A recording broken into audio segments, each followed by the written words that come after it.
Welcome. I'm Ron Allen, and welcome to the StoryMaker You Show, where we're driven to inspire, coach, and motivate you. Hi, I'm Julie Allen, and our goal is to help you achieve your dreams by equipping you with the knowledge, tools, and exercises to live a life full of purpose and meaning. If you want to know about us, just head over to thestorymakers.net. There you'll see information about our coaching programs and the content creation side of our company. Thank you for listening to our show. Hi, everyone. Welcome to the StoryMaker You Show. And today I have Raj Chittamuri here, and we're going to be talking about networking. And he comes from a network engineering background and architecture background. Raj is my neighbor.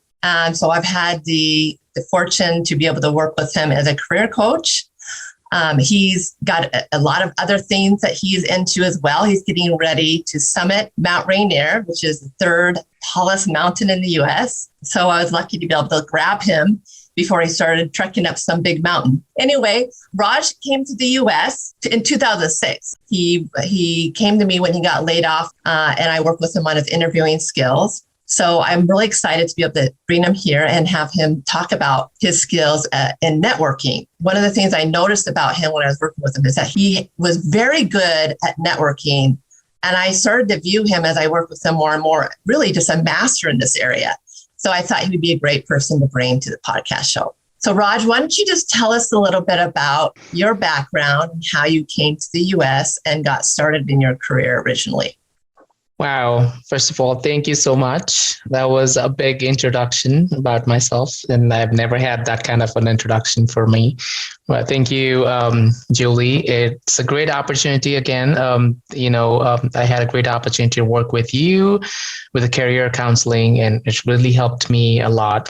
Yeah, so I came to US in 2006 to pursue my master's in electrical engineering, and my family was always focused on having education first, and they've put education first on the first for us, and then they've always prioritized that. And my mom and dad, they had a very good awareness about how to mold our careers, and they always helped us to understand what is important and how to realize our potential and focus on what's needed. So that's one of the reasons I got a job. I got a campus interview after my bachelor's, I remember, and then my mom torn it. That appointment letter that I got from a company, like one of the leading MNCs. And then she said, nope, you're not working now. You have to go and complete your master's before you start working. And I was like so disappointed because I was so wanted to start working for this company. Mom was like, no, you're not. I don't want you to start working right now. I want you to complete your master's and do more education, get more content, get more coaching for yourself, and then get into it. But, thanks to all the coachings and thanks to all the parents' advices and stuff, I landed up here for my master's in networking, electrical engineering. That's how I came to do my master's. So why did you decide to come to the US? Well, US to start with is, has always been an area, a place where there's land of opportunities. I was more focused on education. That I know that the universities here provide a lot of quality education in terms of the practical approaches and also at the same time with the content. And it's one of the finest opportunities to connect with a lot of these well-doing companies or a big IT companies who are able to do big changes and be able to make differences. And that was my first and foremost. I was more oriented towards the education, the quality of education. So that really made me search for universities which were providing a good coursework for me, and that's how I started looking for America. How did you use networking in your ability to find the right university? So obviously, I did my bachelor's in electrical and electronics, and I had my groundwork done. So I knew what I wanted to. So I did a lot of coursework during my bachelor's, and had a good awareness about what I'm good at. I knew I had my passion and interest lied in communications while I was doing my bachelor's.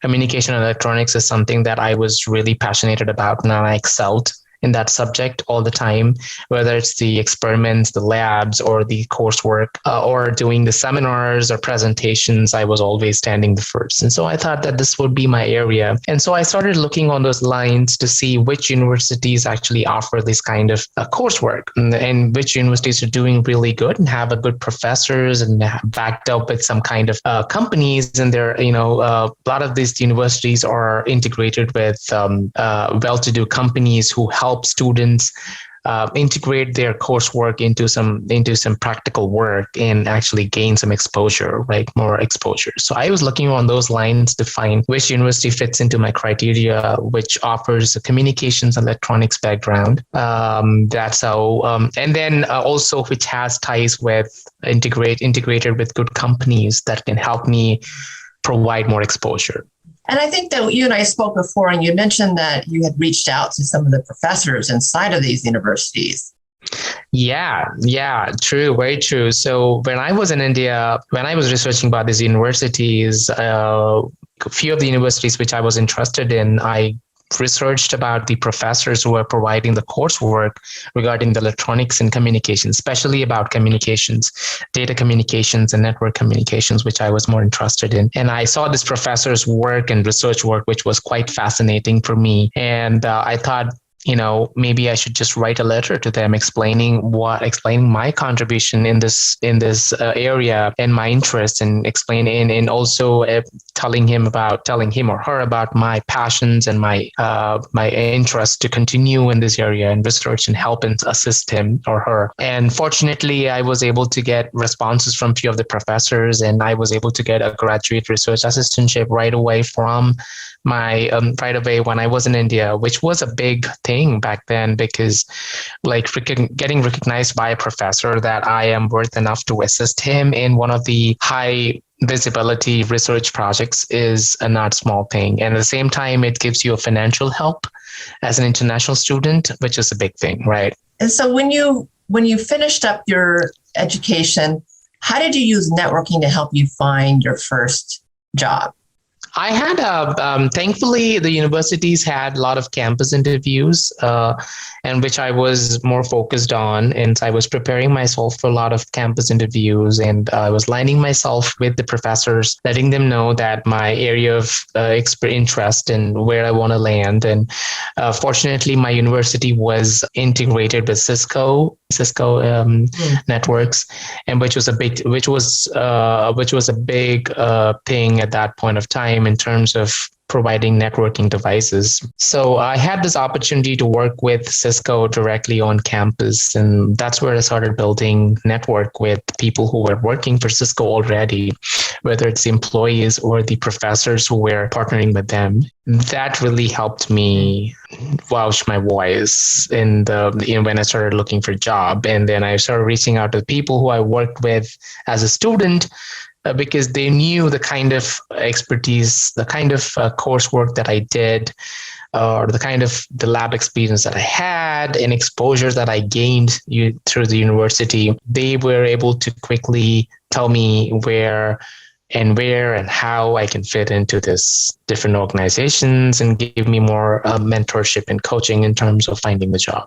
So some of what I'm hearing is that, one, you were proactive in the early stages of actually reaching out and identifying professors, sending them letters, sharing information about your interests in the subjects that they were teaching in, and to see if that might be something where they would invite you to come learn at these universities. And then you leveraged the organizations themselves by the partners they had with different companies who would come on campus and do the interviews with the graduate students there. So you took advantage of those opportunities to do those interviews. And so that's kind of how you got started in the early part of your career. What about your mid-career? How did you transition into some of the midlife positions you had And how did you use networking to continue to branch out into these other organizations as you started to advance your career? So once I started working in the networking field, right, and once I majored in networking communications, I started working as a network engineer, network support engineer in several of the organizations. As I started grooming myself and working in this organization where I, first and foremost things, initial jobs, I rolled my sleeves up and then always went dirty and dig deep dive into everything that I had an opportunity with, right? Used every opportunity, whether it's a small or big company or a small job or a big job. I've never compared it. And I always made it to the point that I learn as much as I can. At the same time, I started growing my knowledge, expanding my horizons about what's out there, right? What's else and who is doing more than me, right? Who else is doing what? And obviously talking to my superiors, talking to my managers, talking to the directors. This was always my scope. And so I always feel like there's nothing that you cannot do. And if you don't ask for anything, you don't get anything. So there's no hard and fast rule or book or hardcode or book that this is how you have to do. And a lot of people, unfortunately, people have told me that there is no way, oh, you can't do this or you can't do that. When people actually tell me that you can't do this, and that's when I challenge myself, like, why can't I do this? Right? Mm-hmm. Why can't I do this? Let me just try. Maybe I can add a new signature to it. And that's how I started experimenting my career with, like, knowing ahead of what is out there. And then if I find it something fascinating, then I'm like, okay, maybe I can do this. And then I start looking out for that kind of a job. And then before that, I started gaining the tools and resources, gather all of that which is needed for me to do that job. I try to see how I can leverage that in my current job and experience, and then go on that experience. And that's how I started landing into the mid-level careers, where I could start carving out my profession.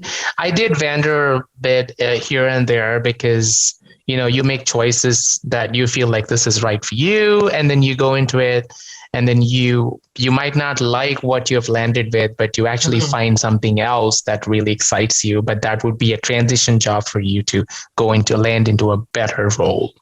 I hear that you were curious. You used curiosity as in terms of like, what else is there to learn? Who else is there to know? What opportunities are available to me? And so you started to dig deep in the subject area of network engineering, getting your hands dirty, really like just digging in deep into that field and that industry. You started to ask around and talk to managers to see what opportunities they might have for you. And you were very bold in your belief that you could do it. You could do anything. You didn't say, I can't to yourself. That wasn't part of your vocabulary. It was, I believe I can do this, and there's no reason why I can't. I still have this kind of, I'm kind of a rebel that one of the directors told me that, at one point of time, I was told that you need to have certain kind of experience and certain kind of age to be in leadership role, in which I denied. I was like, why? Experience, I understand. You need to have the expertise and experience, but age is not something that really limits me from anything. So I always challenged it. Curiosity, yes, as you mentioned. Setting a short-term goals, having a goal is really important for anyone, right? And before setting the goal, bring awareness. Bring as much as awareness as you can. Talk to people, right? Don't limit yourself to the role. But do your job, right? The first and foremost thing is do your job to the best effort you can, and then reach out to the people and ask what else you can do, right? And try to think out of the box. Try to do something extra more than the job description that you've been entitled to do, right? Which always puts you in the front of the leadership, and then they can think about you, and they can always, even if you go and reach out to them, they will think about what else they can offer to you, right? So just developing your discipline in the subject area that you were working in, and developing a craft in that area so that you were really seen as somebody who could execute the job and that they could rely on and depend on. And then you're more likely to get positive responses when you're wanting to expand your horizons and move on to other companies or other or move up in your existing company, perhaps, but really just doing the hard work that's necessary so that you get noticed and stand out for the craft that you have and your skills in that area. Yeah, so I always believed, yes, very true. And I always believed and believe now that there's no alternative to hard work. Hard work really pays off. And, when you do hard work, people notice it. And that's how you build relationships as well. When people start respecting you for the kind of work that you do, they start looking up to you. They rely on you when you're one of those accountable, reliable persons. That's more of what companies need right now. They need more reliable, accountable people who can own things, who have extreme ownership, right? So then as you tell us about some of the companies you moved around with in that kind of still that mid-career, and then how you reached out, how you developed your network, or how you developed relationships or leveraged those relationships as you started to move from job to job. So I should tell you about one situation. So 11 years ago, I was working with a company and then I got laid off after like 10 months or 11 months of working for that company. This was like a few years into like mid-level of my career. Like I would say like 4 or 5 years into my career.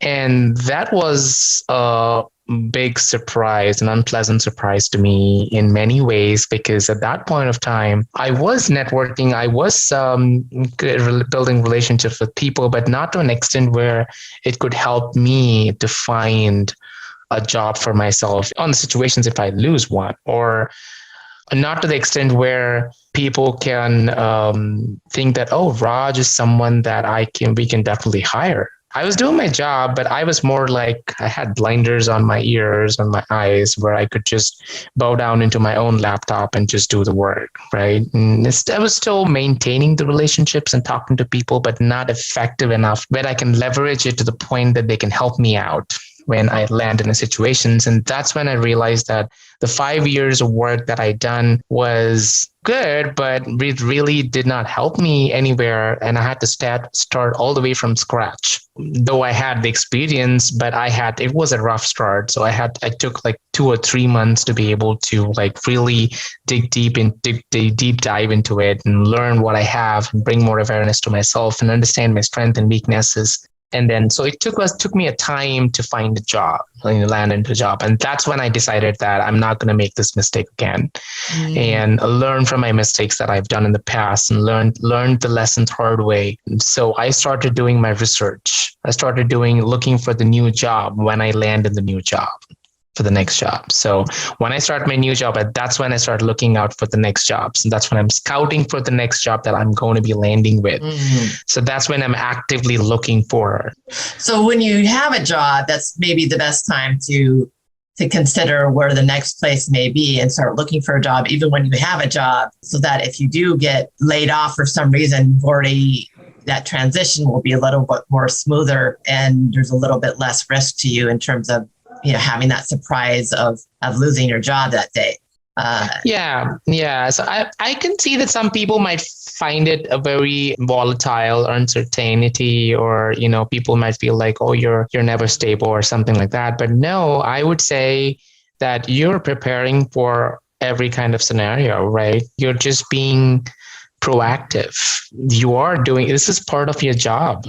This is actually can be very much part of the job that you're doing, where you're constantly, maybe not constantly, but, periodically you are making an effort to bring more awareness to yourself, expand your horizons and see what's out there, what people are looking for and what kind of opportunities are going around, and make sure that you're doing the job aligning to that kind of work, right? And then that's basically planning for your 5 years, next 5 years or next 10 years, right? So being accountable to yourself and not waiting for a forcing function to make the changes, but just making changes on yourself and being self-aware, what lessons you can learn from negative experiences, and how can you leverage that in a way where you can be proactive and thinking ahead of what you can do differently, and just learning those lessons as you go through life and you have difficult scenarios and circumstances that come your way.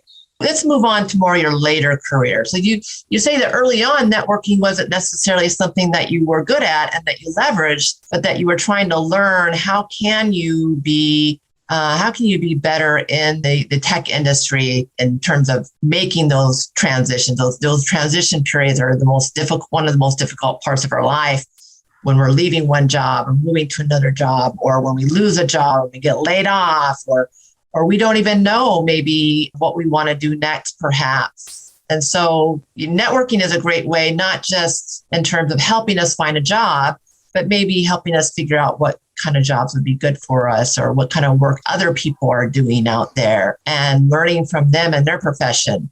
How did you develop some of these relationships and later on in life that then helped you in some of the more current situations you've been in? The first job that I was in, this goes back to my networking as well. First job, as in, like, you start building relationships with every person that you work with, whether it's above you, below you, or the peers that you work with. Start building relationships, start talking to them, basically understand the kind of job that they're doing. Don't just focus on your own job, but try, as you said, like, try and find out what they're working on and build relationships, or just try to see how, and just try to have good ear, and listen to what they're doing, right?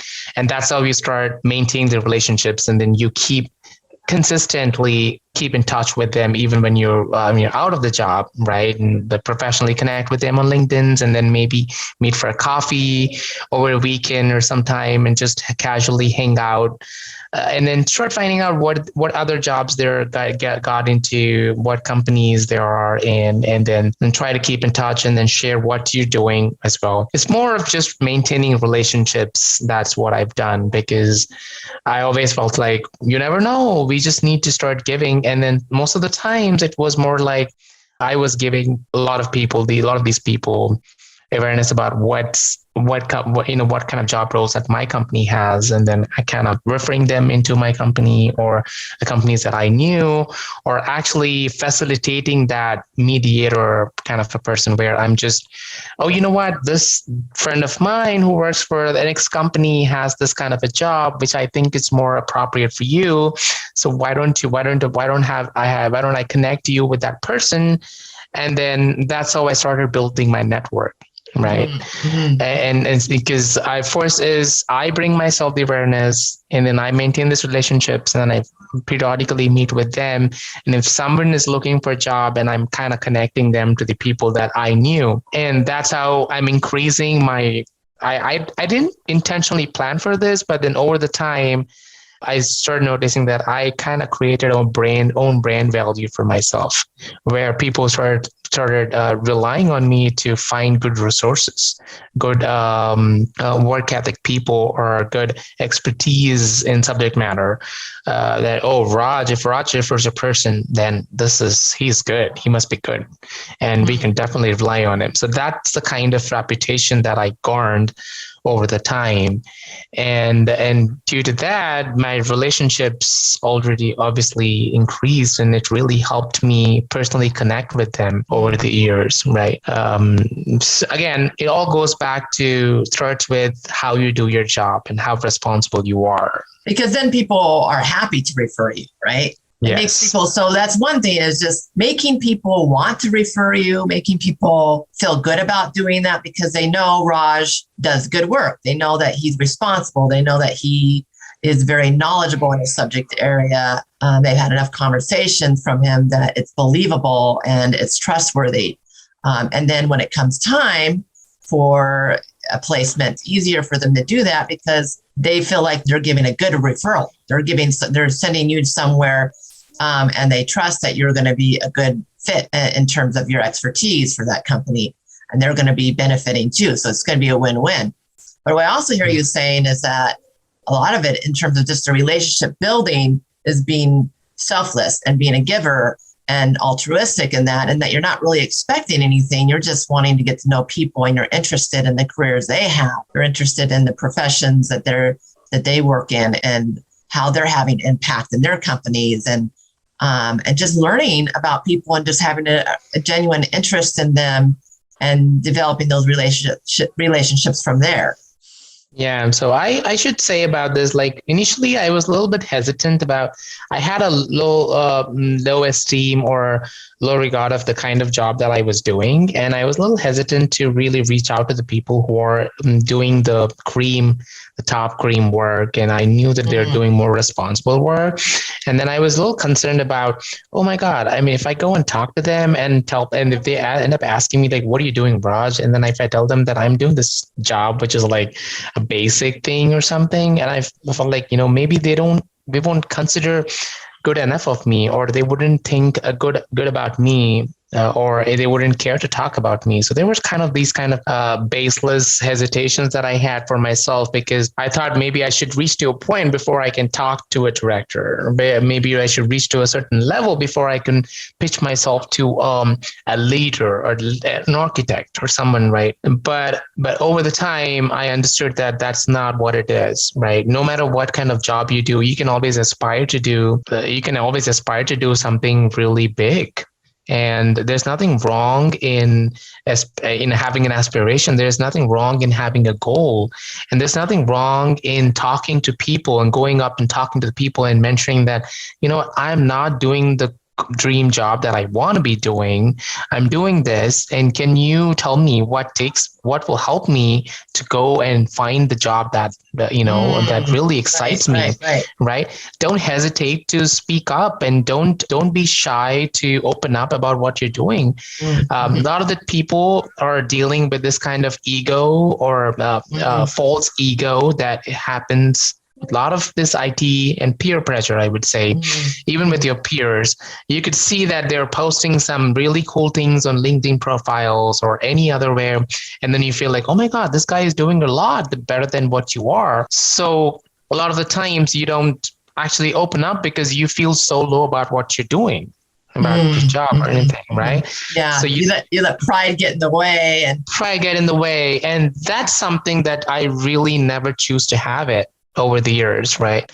I'd never let pride get into my way. I never have my ego play into this part. When you're asking, I feel like you have to be, it's just funny, but you just have to be a beggar when you're asking. Yeah. Right? And that's one of the things you mentioned when we were working together, is that you said you went out there, you just told, maybe not everyone, but you told the people that you knew that would listen to you and that might be able to help you. You told them that you were looking for work. And so you told a lot of people. And this is one thing I noticed with a lot of the clients I work with, is that they tend to be real skirmish about networking, because they don't want to announce it to everybody that they're looking for work. They have this piece of pride where it's embarrassing, to be looking for work. So why would I want to go out there and tell everybody? I'm just going to tell recruiters, or I'm just going to tell employers that are hiring that I'm specifically applying for those jobs, then they can know. But why would I want to tell everyone that I'm looking for work? And that was one of the things I noticed about you, is that you didn't have that pride get in the way. You were willing to just let people know, look, I'm in a crisis situation here. I just got laid off. I've got 2 little girls. I'm a dad on my own, and I've got a big house mortgage to pay for, and I might have to go back to India if I don't get a job here. This is really important. And you reached out to me. You reached out to a lot of other people you knew, and you did it quickly. You didn't drag your feet. You were very proactive about it, and you responded immediately after you got laid off. Because I think you and I spoke 2 days after you got laid off. Yeah. No, that's very true. That's very me, I would say. That's me. And I am very disappointed to say that I haven't seen this in many people. I haven't seen in like even one person that I've known. And I don't care why, but I really feel bad that people are not able to come out of their pride or ego, because a lot of the times, after a certain kind of experience that you have in the industry, and you feel like you have to be a certain way, or you have to be at a certain level where you can't just go and ask people, or just can't open up. And I would say, I think the fear that comes from is the fact that you're not confident of yourself. Right. It comes from the area that you have to have self-confidence of what you have, or what you know. right? No matter where you have a job, you don't have a job. You have come this far away in an industry and you know something to be able to survive, definitely. So don't think less of yourself, right? And give a credit to yourself. Losing a job is a very, very normal thing, or getting a job or losing a job in this industry is a very normal thing. It happens day in and day out with everyone, and a lot of people don't even talk about it. So it's, don't just make a big mountain of that out of that, right? Even if it's a layoff, it has never to do with a person's capacity or his his expertise or anything. It's more to do with the current trend of market, the value of the company, what they're looking to do, and it has nothing to do with. And if you actually go in their history and see, I was looking at the Iron Man. He went to prison, and then he became this big person after that. So never underestimate anyone, I always say, because you can start at any point, no matter how low you go down, right? You can always rebuild yourself. But the big part is you have to be open to it, and you have to accept your weaknesses, understand, and then acknowledge them, and then start taking responsibility of it. So tell us a little bit, just want to wrap this up, but so after you got laid off, you reached out to a lot of different people, and you started, you were getting interviews with lots of different companies at this point. Like, yeah, you were really, I view you as like the top of your career now. And you were able to cherry pick in many ways, which company. Yeah, I was able to land a job in 2 weeks. Yeah, 2 weeks. It was really astonishing. And you didn't. And not any kind of job. It was something that I really dreamed to, Yeah. Yeah. You didn't apply for any jobs either, really. I mean, you were just doing lunches with people. And so tell us just a little bit more about that, because that's really, I think, what our listeners are curious about, how you did that once you got laid off. How did you find a job in 2 weeks? I think, as I said, it goes back to the point when I was working in the job and I was actively professionally networking with people, right? Building relationships and marketing myself and selling myself, letting people know who are in good positions, whether it's the vendors, whether it's the directors, managers in the same company who have contacts, and just helping them, going out of the box and helping them, and letting them know that I am there, right? And building the relationships. I basically focused on building the relationships and never expecting something to return, right? I always started giving more and focus on building the relationships. And once I came out, I got laid off. And I think these people, the first and foremost thing that happened was few of the people that really had high regard for me, of the kind of job and reputation that I had in the company, they reached out to me immediately because they felt this was an awful thing to happen to me, and this is something that I didn't deserve. It was coming from them because they knew the kind of value that I bring to the company. They knew the kind of experience and the knowledge that I bring to a role. And so that's how they came reaching out to me, and they said, Raj, you know what? I'm going to send emails out to people that I know.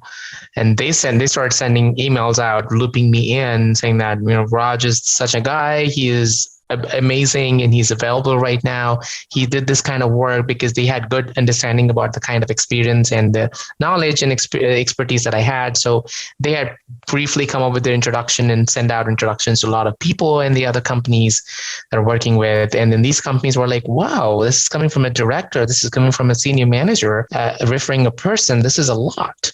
And then they reached out to me immediately. They said, Raj, you know what? This guy, this is a director. This is a referral coming from a director, an email, and I'm not taking this light. And you must be a really strong person. Otherwise, you wouldn't have this kind of a referral. They spoke to me, and then we liked each other.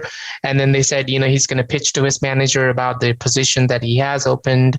And then I felt like this is a position for me. And then we went about interviewing, and then, we casually met over the lunches, just for a coffee or something. And then we found out about each other and see where we fit in. It was more of a casual conversation, but, in this a lot of information is being conveyed in this casual conversation. Don't just underestimate these casual conversations. Again, you have to you have to be honest honest to yourself and in terms of what you want and what you've been doing, right? And there are people who see that. Like, fortunately, all these people, they've seen that, and I was able to find one which really fits me, right? I would say a lot of these interviews happen in the casual conversations on the lunches and coffees and snack. So I'm really glad. Yeah. So they weren't necessarily formalized interviews. They were just, hey, I'm looking for work. A director referred you to me. Your connection to other people you knew. And then it was just, why don't we just get together and have lunch? Or why don't we just get together and have coffee? And this is have a casual conversation. And it's like, no, there's no pressure in that situation, really. I mean, it's a lot less pressure than a formalized scheduled interview.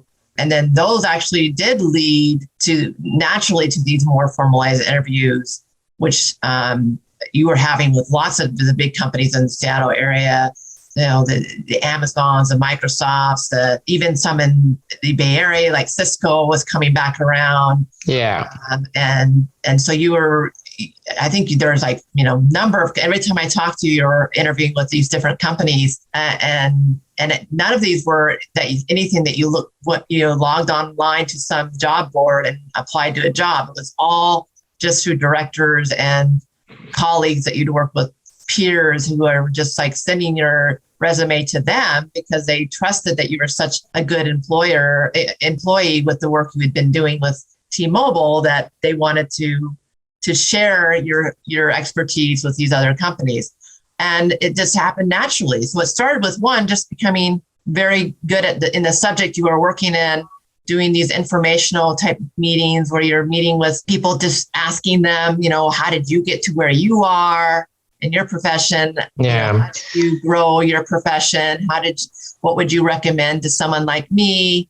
And then, so that kind of informational interviews, which then led to you having so much experience, professional experience, that now you're in demand. Like, it's hard to find people like you out there now. You had been doing the same work for 15 years.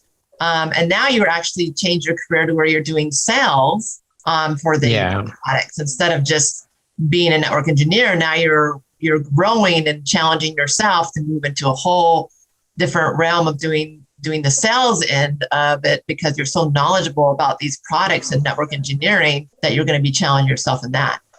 Raj, is there any last words you want to share in terms of your advice to the listeners today before we go our way? Well, I would say the first, the biggest advice I would say is don't limit yourself to the job that you're doing. Always look out for more and work out of the box, right? And don't hesitate to reach out to any superiors or leaders or directors or whoever you have in the organization. If you feel like they are models, that you can that you want to be someone like them, then I would say, schedule a one-on-one, whether it's a professor, director, or manager, whoever it is, right? A leader or an employee you really look up to. So schedule a one-on-one and find out, or just go and have a casual conversation over a coffee or something, right? And just talk and find out about what they're doing and expand your horizons, bring more awareness to yourself. Always look out for what's out there, what's more available for you, what's more available for others. It doesn't necessarily have to be you, but gain more knowledge, gain more awareness, and build relationships, right? Build relationships selflessly, without expecting. Just start giving out what in the own capacity of your own, right? Whatever you can. Even if you can't provide a job, maybe you can channel it and facilitate it with the other people. Start building relationships and start making contacts, and then meet them periodically so that you can always leverage that, and it always comes back to you and helps you in your career search. And then be focused and set goals to yourself, and then work towards it. right? Setting the goal is the first and foremost step, and then everything will fall in place once you set the goal. Then you start looking out for the kind of people that will help you towards that goal, and then don't be hesitant and open up and be blunt about your desires. There's nothing wrong in saying that I want to be a CEO of the company. There's a director who told me that there's nothing wrong, right? Even if it is as lame as it can be, or you are just a technical support engineer or a junior engineer, but you have to have that goal. So what do you want to become? I want to become a CEO of the company, right? Have big aspirations and then work towards the goals. All right, Raj, thank you so much for being on the show today. And I wish you the best of luck in your summiting to Mount Rainier. And I hope that you get back safe and sound, and look forward to talking to you again soon. Thanks so much. Thank you so much.